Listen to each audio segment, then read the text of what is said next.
Hello everyone, welcome back to my channel. আমি রিয়াঙ্কা নিয়ে চলে এসেছি আরও কিছু নতুন আপডেট নিয়ে। পলাশ সাহা মৃত্যুর পর যা যা তথ্য আমি পেয়েছি সেগুলো তোমাদের সামনে তুলে ধরার চেষ্টা করেছি। এরকমই কিছু আবার নতুন তথ্য পেলাম, তাই সেগুলো তোমাদের সাথে শেয়ার করতে চলে আসলাম। তো পলাশ সাহা মৃত্যু হয়েছে প্রায় 1 মাস বেশি হয়ে গেছে, 1 মাসের বেশি।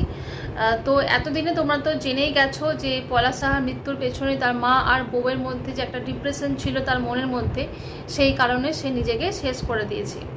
আবার এটাও হতে পারে, মানে সেটা তো আমরা জানি, সবাই জানে, কিন্তু তার পেছনেও কোনো ঘটনা থাকতে পারে যে পলাশ সাহাকে এরকম কাজ করতে মানে কেউ করেছে, এর পেছনে অন্য কারো হাত আছে।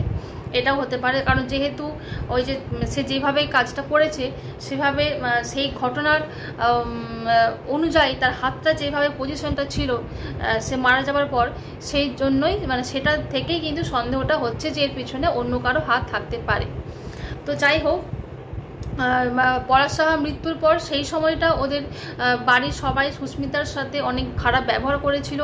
সুস্মিতাকে অনেকভাবে দোষারোপ করেছিল, মানে সবাই তাদের পরিবারের। সুস্মিতার শাশুড়ি তো আছেই, প্রথম থেকেই সে দোষারোপ করে আসছে। এছাড়াও নন্দলাল সাহা, তার দাদা লিটন সাহা, সবাই কিন্তু সুস্মিতাকে বিভিন্ন রকমভাবে তাই তখন করেছিল, দোষারোপ করেছিল। এমনকি তারা সুস্মিতাকে তার বাবার বাড়িতেও দিয়ে এসেছিল।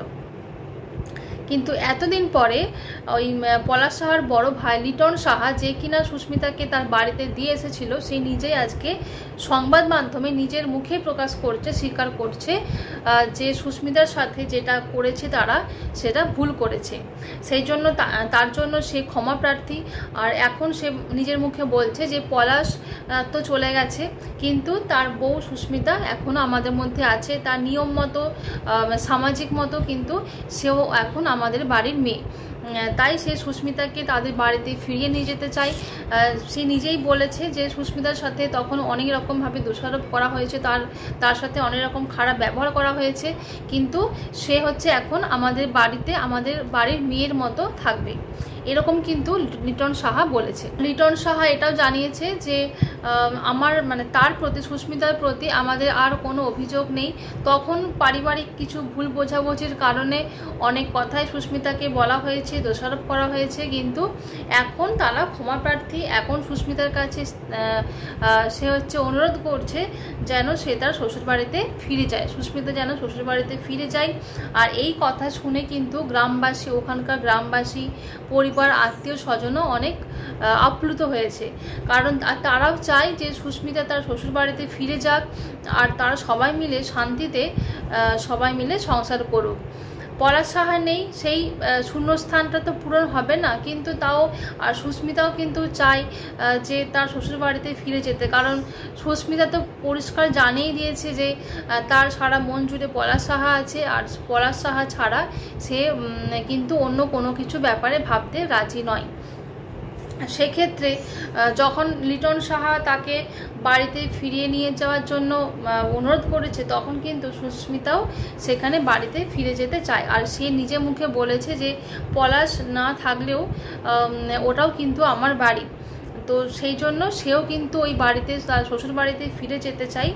আর এতে গ্রামবাসীরাও খুব খুশি হয়েছে। তা বা সুস্মিতার যারা মানে ভালো বোঝে আর কি, ভালো চায়, পরিবার, আত্মীয় স্বজন, তারাও কিন্তু এই কথাটা শুনে বেশ খুশি হয়েছে। আর তোমাদের আরেকটা কথা জানিয়ে রাখি যে পাপিয়া সেন সাহাকেও নিয়েও তো অনেক কিছু কথা রটেছে, মানে সংবাদ মাধ্যমে, এই সোশ্যাল মিডিয়াতে অনেক কিছু কথা রটেছে। পাপিয়া সেন সাহা কিছুদিন আগে একটা ফেসবুকে একটা পোস্টের মাধ্যমে হাউ হাউ করে কান্নার একটা ইমোজি দিয়ে, কিছু ইমোজি দিয়ে নিজের একটা পোস্টের মাধ্যমে বলেছে যে কিছু কিছু ইউটিউবার, কিছু কিছু ভিডিও ক্রিয়েটার, কিছু কিছু সাংবাদিক, তারা কিছু ভিউজ কামানোর জন্য আমাকে নিয়ে, মানে পাপিয়া সেন সাহাকে নিয়ে এরকম ভুলভাল কথা রটাচ্ছে। তারা কি মানে পাপিয়া সেন নিজের বলছে যে আপনারা কি কোথাও শুনেছেন যে পলাশ সাহা আর আমার আমার মধ্যে কোনো সম্পর্কের কথা, সুস্মিতার যে এতক্ষণ ধরে 1-1.5 ঘন্টা ধরে ইন্টারভিউ দিয়েছে তার মুখে কি কোনো কথা শুনেছেন যে সে আমাকে নিয়ে কোনো কিছু বলেছে, বা আমি তাদের সম্পর্কের যে তৃতীয় ব্যক্তি হয়ে কোনোদিন ছিলাম বা শাশুড়ি কান ভাঙিয়েছি, এরকম কি কোনো কথা তাদের মুখে শুনেছেন? এইরকম কথা কিন্তু পাপিয়া বলছে। আর সে আর কিছু চ্যানেল কর্তৃপক্ষকেও সে দায়ী করছে যে কিছু কিছু চ্যানেল কর্তৃপক্ষ আছে তারা কিছু ভিউজের জন্য, অর্থ উপার্জনের জন্য আমাকে নিয়ে এসব কথা রটাচ্ছে। কিন্তু শুধু শুধু কেন তাকে নিয়ে রটাবে? কারণ আরও তো একটা বৌদি ছিল, বড় ভাবি শুক্লা সেন সাহা, ওই তাকে নিয়ে তো কোনো কিছু বলা হয়নি। তাহলে শুধু শুধু তার মেজ বৌদি পাপিয়াকে কেন বলবে? আর পাপিয়া এমনও বলেছে যে হ্যাঁ, আমি দেওয়ারের বিয়েতে হেসে হেসে ভিডিও বানিয়েছি, রিলস বানিয়েছি, আনন্দ করেছি, নাচানাচি করেছি, সেগুলো নিয়েও কিন্তু সোশ্যাল মিডিয়ার মাধ্যমে আমাকে নিয়ে সব ভুলভাল দেওয়ারের সাথে সম্পর্কে নিয়ে অনেক কিছু রটানো হচ্ছে। তো এগুলো হচ্ছে একদমই ভুল। এগুলো আপনারা এরকম রটাবেন না, এরকম উল্টোপাল্টা কিছু যেন এরকম রটাবেন না।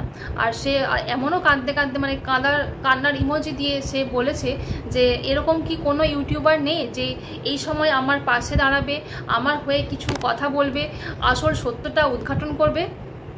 সে কিন্তু এরকম কথা বলেছে, কিন্তু আসল সত্যটা উদ্ঘাটন করার চেষ্টা করা চলছে। কারণ যখন তার পলাশ সাহার বন্ধু জবে থেকে বলেছে যে তার হাতের পজিশনটা ওরকম হওয়ার কথা না, তখন থেকেই কিন্তু সত্য উদ্ঘাটন করার চেষ্টা চলছে।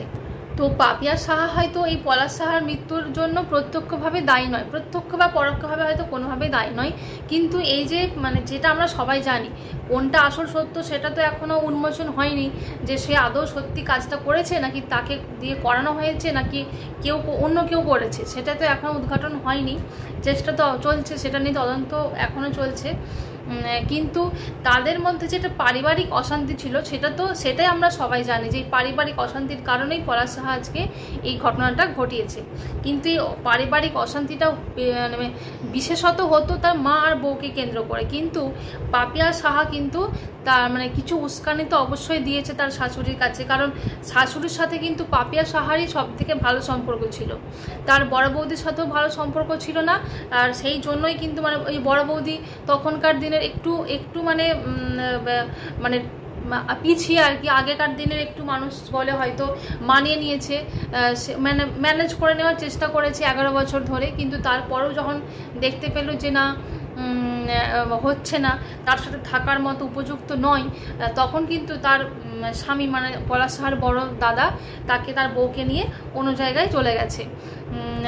অতএব তার বড় বৌদির সাথেও ভালো সম্পর্ক ছিল না, আর ছোট বউ মানে সুস্মিতার সাথেও তো প্রথম থেকেই তাদের অশান্তি। কিন্তু পলাশ সাহা তার মাকে ছাড়তে পারেনি, সেই জন্য ওরা একসাথেই ছিল, আর একসাথে ছিল বলেই অশান্তিটা বাড়তে আজকে এই জায়গাতে পলাশ সাহা আজকে নিজের জীবনটা উৎসর্গ করে আর কি সব অশান্তির অবসান ঘটিয়ে দিল। তো একমাত্র পাপিয়ার সাথেই কিন্তু আমরা অনেক ভিডিও দেখেছি যে শাশুড়ির সাথে খুব ভালো একটা বন্ডিং, তাদের অনেক কিছু মানে খুব সুন্দর সুন্দর মুহূর্ত আমরা কিন্তু সোশ্যাল মিডিয়ার মাধ্যমে অনেক কিছু দেখেছি ভিডিও, কিন্তু সেটা একমাত্র শাশুড়ির সাথে পাপিয়া সাহার ভিডিও।